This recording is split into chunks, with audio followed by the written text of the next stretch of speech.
Ma'asyiral muslimin, hafizakumullah.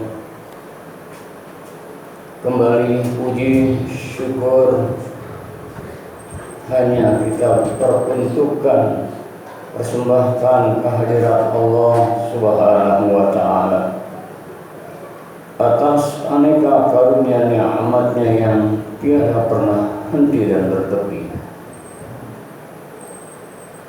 Kepada Allah senantiasa mohon kita selalu salawat seiring salam tercurah untuk Al-Mustafa Rasulullah Nabi besar kita Muhammad sallallahu alaihi wasallam, juga untuk para keluarga dan sahabatnya. Biiznillah, dengan izin Allah, berharap kita kelak di yaumil qiyamah tergolong umat Rasulullah sallallahu alaihi wasallam yang akan mendapatkan syafaatul uzmah dari Rasulullah Nabi kita Muhammad sallallahu alaihi wasallam. Ma'asyiral muslimin, hafizakumullah, melalui mimbar ini khatib berwasiat untuk khatib dan segenap kaum muslimin jamaah salat Jumat yang dirahmati Allah Subhanahu wa ta'ala terhimpun dalam Masjid Al-Barakah ini, senantiasalah tingkatkan iman takwa kita pada Allah Subhanahu wa ta'ala. Ma'asyiral muslimin, hafizakumullah, taufik bahasan khutbah Jumat kita kali ini adalah mengambil hikmah besar dari kisah Nabi Allah Ibrahim alaihissalam. Sama-sama kita telah memahami bahwasannya sungguh dahsyat perjalanan kisah Nabi Allah Ibrahim alaihissalam, utamanya dalam totalitas actionnya, totalitas kemurnian tauhidnya pada Allah Subhanahu wa ta'ala. Ada 3 hal penting untuk kita jadikan sebuah pelajaran di dalam menyikapi, menjalani hidup dan kehidupan kita. Yang pertama, Nabi Allah Ibrahim alaihissalam saat menegakkan kalimat tauhid luar biasa, nyawa taruhannya, bukan tidak tahu resiko yang dihadapinya, dihancurkannya patung-patung sesembahan Raja Namrud kala itu. Dan tidak serampangan, logikanya bermain. Dari sekian patung yang dijadikan Tuhan, yang dijadikan sesembahan, disisakan satu patung besar, kapak diletakkan di sana. Sehingga ini untuk argumentasi ketika ditanya, kenapa kau hancurkan patung-patung ini? Dengan santainya Nabi Allah Ibrahim mengatakan, tanyakan saja pada patung besar itu, kapaknya ada di sana. Maka logika Raja Namrud kala itu beserta lapisan-lapisan yang mendukungnya mengatakan, mana mungkin aku katakan, bertanya kepada patung besar itu, dia tidak bisa bicara. Lagian Tuhan tidak bisa mampu bicara, dijadikan sesembahan. Resiko kalah berdebat, akhirnya Raja Namrud, konsekuensi yang dijalankan oleh Nabi Allah Ibrahim malah menerima resiko, bakar, hukum, matikan, bunuh. Maka kita tahu saat itu Nabi Allah Ibrahim alaihissalam dilemparkan ke dalam kobaran api yang sangat besar. Artinya saat mengambil langkah untuk menghancurkan patung-patung bukan tanpa risiko, tahu resikonya, nyawa, tapi tetap mantap pada Allah Subhanahu wa Ta'ala. Ringkasnya, kisah ini kita sudah sering dengar.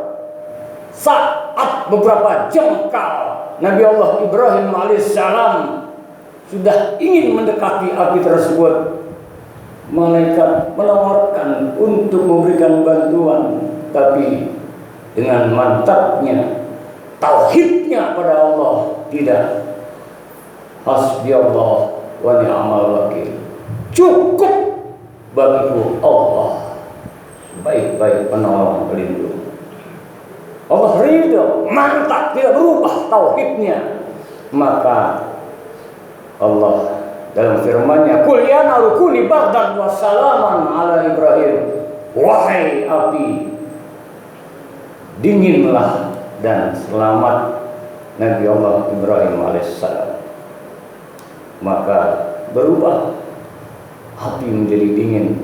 Kalau hanya dingin saja, bisa jadi mati kedinginan atau pingsan. Ada kalimat berikutnya firman Allah, bardan wasalaman, dingin dan selamat.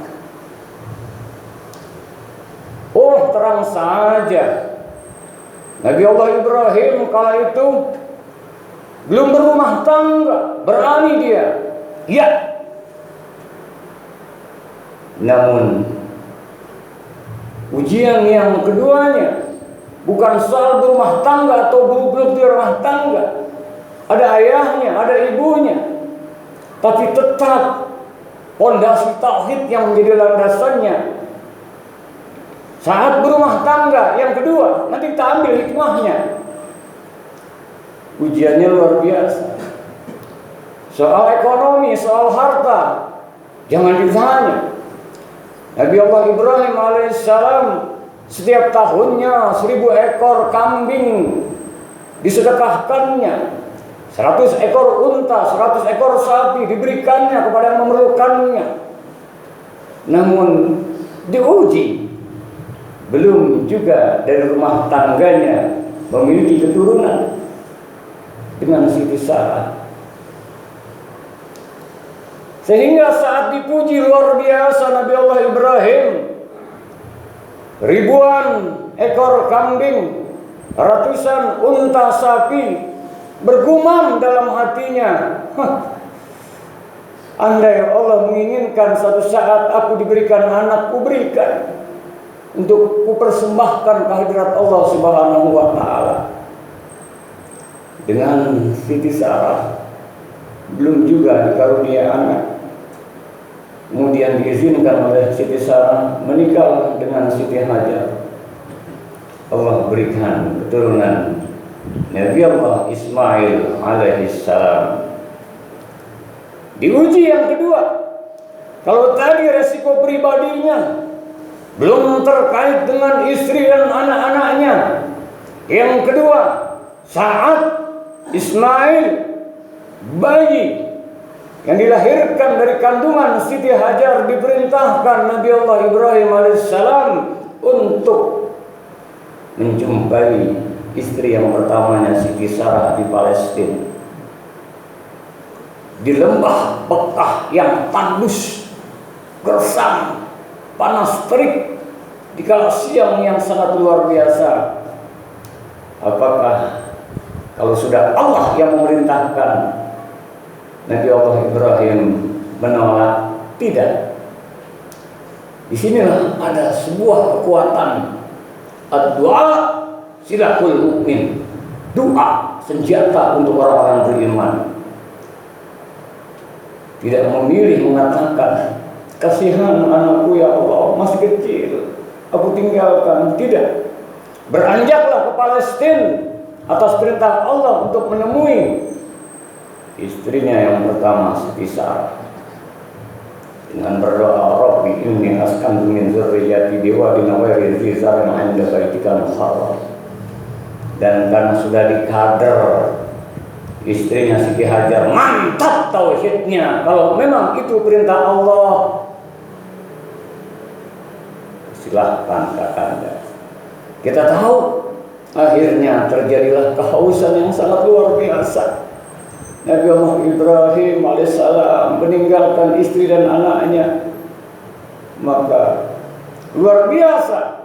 Apakah berpangku tangan Siti Hajar begitu saja? Tidak. Bergerak Sofa Marwah, Marwah Sofa, Sofa Marwah sampai 7 kali. Sofa Marwah, Marwah Sofa. Namun sebelum melangkah, Siti Hajar mantap tauhidnya. Niscaya Allah pasti akan memberi ikhtiar untuk mendapatkan air. Di putaran ke-7 itulah kita kenal keluar airnya Zam-Zam. Lulus ujian yang kedua, artinya tidak kelaparan, tidak kehausan dari air Zam-Zam yang memancar. Burung-burung berhimpun berkumpul sehingga kabilah-kabilah melihat dari kejauhan. Kalau ada burung berarti ada air. Banyak yang mampir, ada yang setelah mengambil air tersebut memberikan buah-buahan, memberikan roti. Oh, nggak kelaparan. Artinya lulus. Kalau tadi resikonya nyawa pribadinya, sekarang pun istri dan anak-anaknya berkat mantap tauhidnya karena Allah yang diutamakan. Pun bukan hanya untuk Siti Hajar Nabi Allah Ismail, sampai sekarang Zam-Zam penuh dengan nuansa keberkahan, tak pernah kering airnya. Ma'asyiral muslimin hafizakumullah. Yang ketiga, diuji. Nabi Allah Ibrahim alaihissalam luar biasa bahagia. Nabi Allah Ismail tumbuh berkembang, anak-anak beranjak, umurnya sudah mulai membesar. Kemudian melalui mimpi dan kala itu pun sempat bergumam, andai ku beri anak untuk Allah pun ku persembahkan, akan ku beri. Ringkasnya diuji untuk menyembelih anaknya Nabi Allah Ismail alaihissalam. Ini ujian yang terberat. Semalam 2 malam direnungkannya, didiskusikannya kepada istri beliau Siti Hajar. Bahkan di sini mengandung filosofi. Siti Hajar mengatakan, wahai kakanda Nabi Allah Ibrahim alaihissalam, apa benar itu perintah Allah? Mikir lagi Nabi Allah Ibrahim. Akhirnya mantaplah bahwa memang ini perintah Allah, harus menyembelih putranya yang bernama Ismail alaihissalam. Anaknya pun diajak dialog. Nah, Allah memerintahkanku untuk menyembelih engkau anak, wahai Ismail. Dididik oleh ayah yang tauhidnya mantap pada Allah. Siti Hajar tauhidnya mantap. Nabi Allah Ismail, kalau memang itu perintah Allah, silahkan ayah. Luar biasa. Selanjutnya, bergegaslah untuk menyembelih Nabi Allah Ismail alaihissalam. Siti Hajar sudah menyerahkan keputusan kepada suaminya Nabi Allah Ibrahim. Itu pun Ismail anaknya rela. Cukupkah di perjalanan setan mengganggu, membisik-bisikkan? Ringkasnya, wahai Ibrahim, kau kekasih Allah, apa benar digodanya? Ini terjadi akhirnya kita kenal lontar jumroh. Ada jumratul ula, jumratul usta, jumratul aqobah yang kita kenal melontar setan. Dalam arti ini adalah napak tilas yang pernah dijalankan oleh Nabi Allah Ibrahim alaihissalam.